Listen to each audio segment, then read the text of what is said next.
सगळे नेते आर्थिकदृष्ट्या प्रचंड ताकदवान आहेत. दुसरं, जेडीयू प्रमाणे टीडीपी हा महत्वाचा एक टेको आहे केंद्र सरकारमध्ये. अजूनही नायडूंना साधी विचारणाही केलेली नाही. पीएम असतील, एचएम असतील, तुम्ही 3-3 पत्रकार परिषदा घेताय, दिल्लीत घेताय, मुंबईत घेताय. वाटतंय तुम्हाला टीडीपीला काही सेटबॅक असेल? आम्ही विरोधातले आमदार आहोत, महाराष्ट्राचे नागरिक आहोत. तिथं आम्ही आमच्या लेवलवर जी कुठली माहिती येते ती माहिती घेऊन आम्ही लढत आहोत. खऱ्या गोष्टी लोकांसमोर आम्ही आणतोय.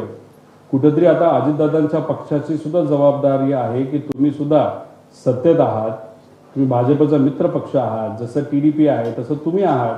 तुम्ही तुमच्या लेवलला थोडंसं लढाई लढा. तुम्ही हा मुद्दा त्या ठिकाणी मांडा. अधिवेशनामध्ये पार्लमेंटमध्ये जेव्हा पार्लमेंट चालू होईल 9 तारखेला, तेव्हा विरोधी पक्ष नेता राहुल गांधींना भेटून त्यांच्या मदतीने व इंडिया आघाडीचे सर्व घटक पक्ष आहेत त्याच्याचबरोबर एकनाथ शिंदे साहेबांच्या पक्षाला सुद्धा आम्ही विनंती करणार आहे जे इंडिया बरोबर तिथे आहे की त्यांनी सुद्धा तिथं मुद्दा मांडावा. पण बघा आम्ही काय सांगतोय लोकांना सुद्धा कळलं पाहिजे की राजकारण काय लेवलला चाललेलं आहे की मित्राची बाजू घेण्यापेक्षा राजकारण हे राजकारणाला जास्त महत्त्व तिथे दिलं जाते. राजकारण कसं टिकेल, सत्तेत आपण कसं राहू हे कुठेतरी काही लोक प्रयत्न करत आहेत. पण आपण विरोधात असलो तरी लोक, पत्रकार, आपण रील करणारे लोक, छोटे छोटे चॅनल चालवणारे लोक हे मात्र अजितदादांसाठी तिथे लढत आहे. आपण हा लढा कायम ठेवू. कुणीतरी लढलं पाहिजे, त्याशिवाय न्याय मिळणार नाही. एवढं लढल्यानंतरच कुठेतरी CID वाले पत्रकार परिषद घेत आहेत. एवढं लढल्यानंतरच कुठेतरी रिपोर्ट आला तरी, पण हे आल्यानंतर सुद्धा त्यात काही त्रुटी आहेत. त्यामुळे आम्हाला कुठेतरी भीती वाटते की मॅनिप्युलेशन केलं जाईल आणि त्यामुळे अजून हा लढा पुढे नेऊन पार्लमेंटमध्ये काय करता येईल का असा प्रयत्न त्या ठिकाणी आम्ही करू. महाराष्ट्राच्या मुख्यमंत्र्यांचा थेट जीव धोक्यात घालण्याचा प्रयत्न BSRने केला होता. अशा पद्धतीचं तुम्ही त्या ठिकाणी एक बाब समोर आणलेली आहे. महाराष्ट्राचे तत्कालीन मुख्यमंत्री एकनाथ शिंदेची भेट घेऊन त्या प्रकरणाची कमी व्हायला पाहिजे असं वाटतं का? एकनाथ शिंदे की बाबा हा विषय समोर आलेला नाही, हा विषय आता 2.5 वर्षानंतर हा विषय लोकांना माहीत नव्हता.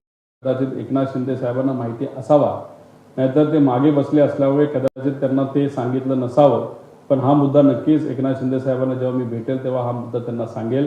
पण त्याच्याचबरोबर DGCAने याच्यावर या VSRवर काय कारवाई केली आणि अशा पद्धतीने तुम्ही महाराष्ट्राच्या एका मोठ्या नेत्याचा, ते सुद्धा मुख्यमंत्र्याचा जीव जो धोक्यात घालत असतात आणि उद्या खरंच इराणच्या त्या फायटर जेटली जर एकनाथ शिंदे साहेबांचं विमान पाडलं असतं, जर ते पाडून त्याच्यामध्ये जर चुकीची घटना त्या ठिकाणी घडली असती तर कदाचित त्यावेळेस चर्चा झाली असती, हे कसं झालं, काय झालं, आम्ही हे करू, ते करू, त्या करू आणि विषय तिथंच संपला असता. त्यामुळे नेत्यांना मी विनंती करतो की तुम्ही तुमची काळजी तिथं घ्या.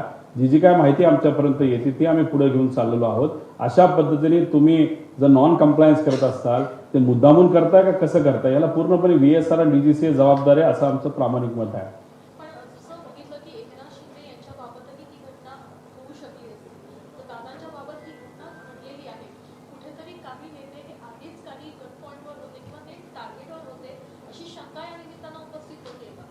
ही शंका नक्कीच आहे. तुम्ही जर बघितलं असेल की एकनाथ शिंदे साहेब सुद्धा आता हेलिकॉप्टर घेत असताना चांगल्या क्वालिटीचं घेतात.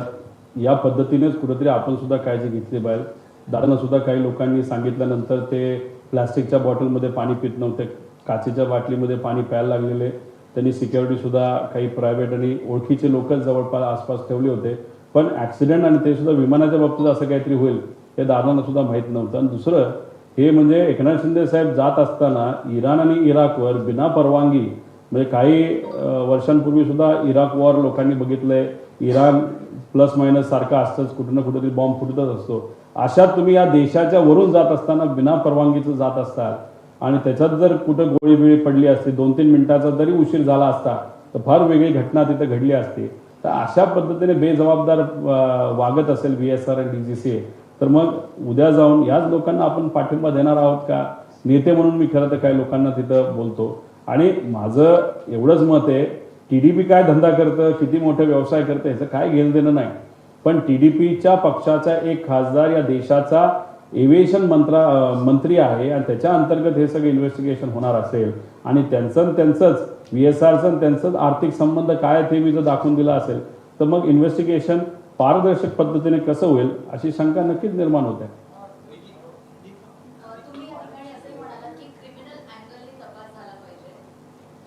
असं फक्त मीच म्हणतो असं नाही, जेव्हा अजितदादांच्या पक्षाने सांगितलं की सीबीआयकडे एन्क्वायरी दिली गेली पाहिजे, सीबीआय हे क्रिमिनल अँगलनेच इन्व्हेस्टिगेशन करतं.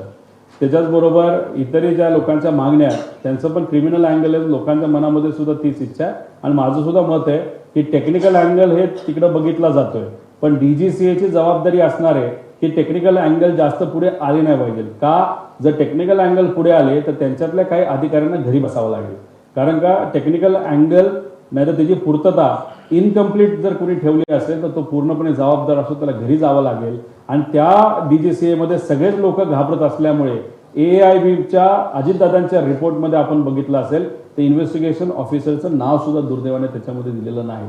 त्यामुळे त्याला टेक्निकल अँगल आहे, कमर्शियल अँगल आहे आणि क्रिमिनल अँगल सुद्धा आहे, असं सुरुवातीपासून आमच्या सगळ्यांची भूमिका आहे.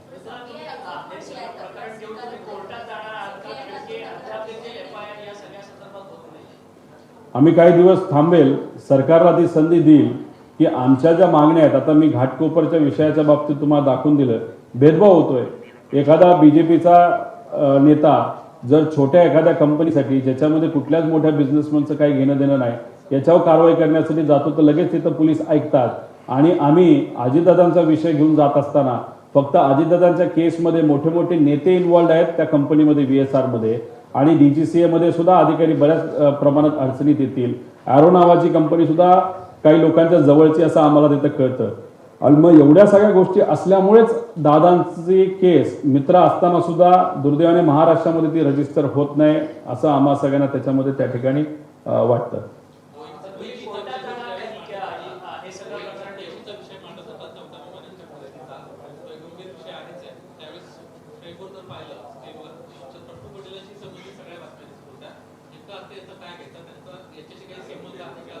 तेव्हा ते मंत्री होते ना आणि त्यांच्यावर जे काय इन्व्हेस्टिगेशन चालू होतं CBIचं प्रफुल्ल पटेलांवर, ते याच विषयासाठी चालू होतं की याच्यामध्ये कुठेतरी एअर इंडियाच्या खरेदी प्रकरणामध्ये तिथं घोळ झालाय, त्यासाठी CBI चालू होतं ना.